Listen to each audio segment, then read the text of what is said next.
word conspiracy theory or conspiracy theorists that people tend to use to discredit people's critical thinking about particular issues that has been going on with government corruption, etc. But mainly people really don't know where the actual origination of that term conspiracy theory or conspiracy theorist came from. And we're going to break it down for you in this video for you to share with your friends and family. Now this one goes all the way back to the CIA, the Central Intelligence Agency, back in the 60s, which they came out with a report or a paper after the Warren Commission put out their report about the Kennedy assassination that took place. And it was actually direct quoted in that report was the 1967 CIA document 1035-960, which was concerning criticism of the Warren report. Even back then, there were still some people who were legitimately questioning some of the evidence that was presented in that Warren Commission report, which still raises several questions to this day. What exactly happened when, or who was behind the JFK assassination? Now, there's a lot of different articles about this, but mainly the term conspiracy theorist, which is always used to discredit dissent, to discredit critical thinking about particular topics such as government corruption, etc. There's a lot of different articles that are actually out there that actually do mention about conspiracy theories and how some of them actually turn out to be true. Now, this isn't in every case, of course, but certain cases it actually does. With certain evidence, people are discredited and then eventually they end up being true with the evidence. It really came out in the 1970s, the early 1970s, called the Church hearings, or the Church Committee, which came out by Congressman Frank Church, who put the hearing together after Watergate, after the corruption with Watergate, and looking into these particular issues related with conspiracy theorists or with the government's government activity. Now, there was a lot of revelations from this Church Committee, which people could still look into, which is very important for people to know about, and how the government tends to mislead people about these particular things. We'll start off, we're going to list a few things. We'll post the links in the description below for you to check out more of the information. But just some of them, for example, Operation Mockingbird. Operation Mockingbird was a CIA program which was used to infiltrate media organizations, which paid up to $1 billion or so, billion plus in today's money, which the CIA used to infiltrate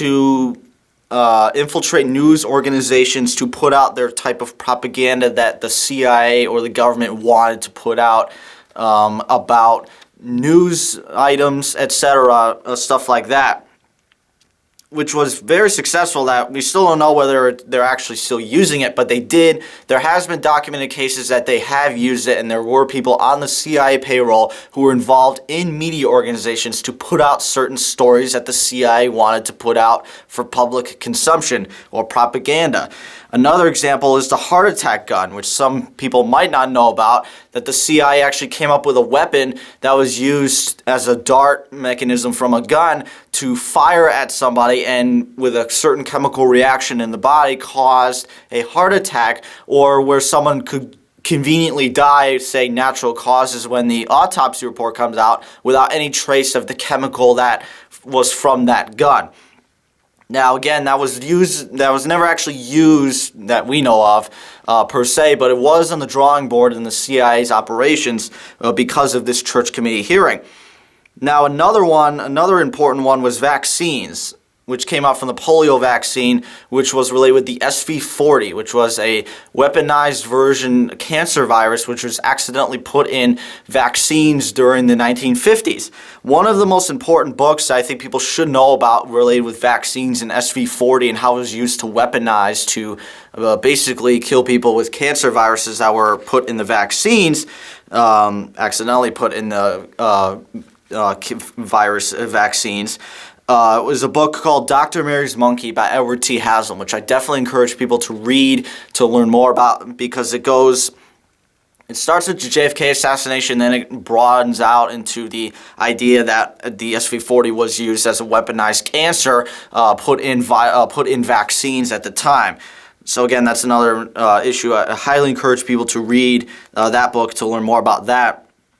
Another one is, which was a great article by Seymour Hersh in the New Yorker, which put out about the Iraq War, which people always assume that, they always say, oh, that's just a conspiracy theory about weapons of mass destruction, WMDs in Iraq, which turned out to be completely false based on false pretenses. They were basically lying. George Bush, Dick Cheney, Donald Rumsfeld, all the other partners involved, several other ones involved, about the lies of Iraq. The idea that they had weapons of mass destruction, that Saddam had somehow been involved in 9/11, that he was working with Al-Qaeda. All of this turned out to be completely false based on the lie to invade Iraq, which had nothing to do with 9/11, which many people already know that. But again, it really shows the implications that, going back earlier, that how the CIA uses that term, which was actually invented by them, in that aspects with the report that I mentioned earlier from the 1960s after the Warren Commission report, how the CIA uses language.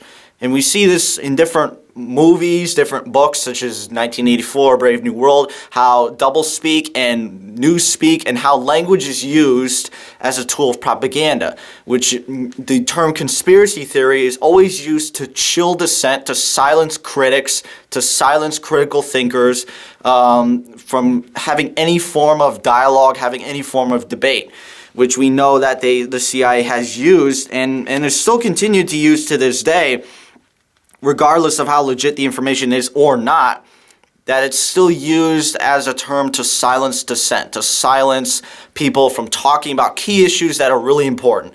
Where they say, oh, that's just a conspiracy theory that we invaded Iraq based on lies. Well, it turned out to be true, actually. Or the idea of 9/11.